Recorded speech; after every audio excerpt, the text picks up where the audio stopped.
बिस्मिल्लाहिर्रहमानिर्रहीम। अस्सलाम वालेकुम। आज आपको मैं ऐसा तेल बताऊंगी जिससे आपके बालों में खुश्की बिल्कुल ख़त्म हो जाएगी। अगर आपके बाल गिरते हैं तो रुक जाएंगे, गिरना बंद हो जाएंगे और बाल खूबसूरत नज़र आएंगे। इस तेल को आप अंडे में मिला के लगा सकते हैं, दही में, लेमन में। अगर आपके पास तीनों चीज़ें नहीं हैं तो आप इसे वैसे भी अप्लाई कर सकते हैं। अगर आपके बालों में खुश्की है तो आप इसे अंडे में मिलाएं। अगर आपके बाल बहुत ज़्यादा गिरते हैं तो आप इसे दही में मिला के लगाएं, ठीक है। और अगर आप अपने बालों को लंबा, खूबसूरत, बहुत ही प्यारा करना चाहते हैं तो आप इसे लेमन में लगाएं। अगर आपके पास ये तीनों ही चीज़ें नहीं तो आप इसे सिंपल भी नहाने से 2 घंटे पहले अप्लाई कर सकते हैं। बिस्मिल्लाहिर्रहमानिर्रहीम। अब हम इसे करते हैं स्टार्ट। 2 प्याज मैंने लिए, प्याज़ों को मैंने छील लिया, यानी कि पहले अच्छी तरीके से छील लें, फिर इसे आप कटिंग कर लें।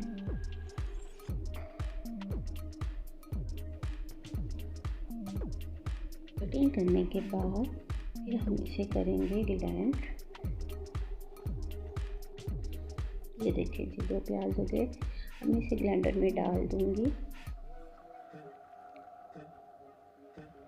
अच्छी तरीके से ग्राइंड हो जाए। ये देखिए जी, ग्राइंडर को हमने किया ऑन, चॉप हो जाएंगे। ये हो गए जी हमारे प्याज तैयार। अब मैं चूल्हे को करूँगी ऑन। इसके ऊपर एक रख दूँगी पैन के अंदर मैं डालूँगी सरसों के तेल की एक पूरी बोतल। और जब ये गर्म होने लगेगा तो मैं इसमें वो जो प्याज हमने 2 कटिंग करके चॉप किए थे वो इसके अंदर डाल दूँगी। इसे मैं इतना पकाऊँगी कि ये हाफ बोतल रह जाए।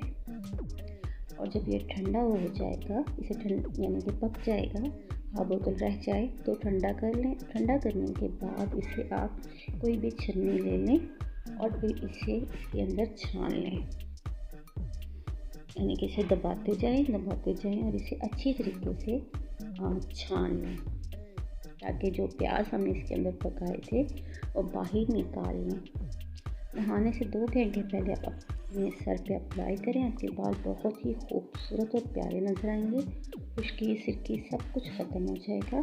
छान लिया। छानने के बाद ये देखिए जी, मैंने इसे एक बोतल में डाल के स्टोर कर लिया। बोतल आपको खुद ही नज़र आ रही होगी कि हाफ फ्राई की है। तो आप इसे अपने बालों में अप्लाई करें, दही, अंडा, लेमन में लगा के करें। अगर आपके पास नहीं है तो आप इसे वैसे ही अप्लाई करें।